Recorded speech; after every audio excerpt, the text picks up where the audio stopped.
আসসালামু আলাইকুম। বীর চট্টলা টিভি থেকে আমন্ত্রণ জানাচ্ছি আমি তানিশা সুলতানা আফিফা।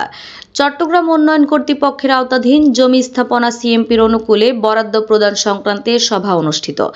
আজ 13 জুলাই 2025 খ্রিস্টাব্দ নগরীর দামপাড়া পুলিশ লাইন্স কনফারেন্স হলে চট্টগ্রাম উন্নয়ন কর্তৃপক্ষের আওতাধীন জমি স্থাপনা সিএমপির অনুকূলে বরাদ্দ প্রদান সংক্রান্তে এক আলোচনা সভা অনুষ্ঠিত হয়।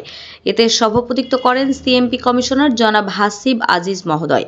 এ সময় তিনি চট্টগ্রাম উন্নয়ন কর্তৃপক্ষের চেয়ারম্যান প্রকৌশলী জনাব মোহাম্মদ নুরুল করিম সহ সিডিএর অন্যান্য প্রতিনিধিদের সাথে সিএমপির অনুকূলে মহানগরীর বিভিন্ন এলাকায় জমি স্থাপনা বরাদ্দের বিষয়ে আলোচনা করেন। আলোচনাকালে তিনি চট্টগ্রাম মহানগরী এলাকায় জনগণের যানমালের নিরাপত্তা নিশ্চিত, অপরাধ প্রতিরোধ এবং আইনশৃঙ্খলা পরিস্থিতি স্বাভাবিক রাখা, দুর্ঘটনা ও দুর্যোগ ব্যবস্থাপনায় সার্বিক সহায়তা করা, বিভিন্ন আইনি সহায়তা ও পরামর্শ প্রদান করা, বিভিন্ন সামাজিক সমস্যা সমাধানে সহযোগিতা করা সহ সরকারের উন্নয়ন কাজে নিরাপত্তায় প্রয়োজনে নগরীর বিভিন্ন গুরুত্বপূর্ণ জায়গায় স্থায়ী থানা ভবন নির্মাণ, পুলিশ ফাঁড়ি, পুলিশ বক্স, ডাম্পিং স্টেশন নির্মাণ করার বিষয়ে গুরুত্ব আরোপ করেন। সভায় গৃহীত বিভিন্ন সিদ্ধান্ত ও পদক্ষেপ সম্পর্কে তিনি সকলকে অবগত করেন।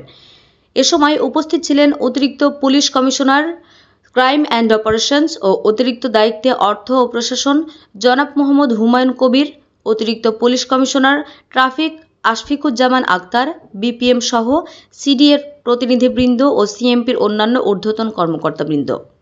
আমাদের আরও আপডেট নিউজ পেতে চোখ রাখুন বীর চট্টলা টিভিতে। ফেসবুকে ফলো, ইউটিউবে সাবস্ক্রাইব করুন।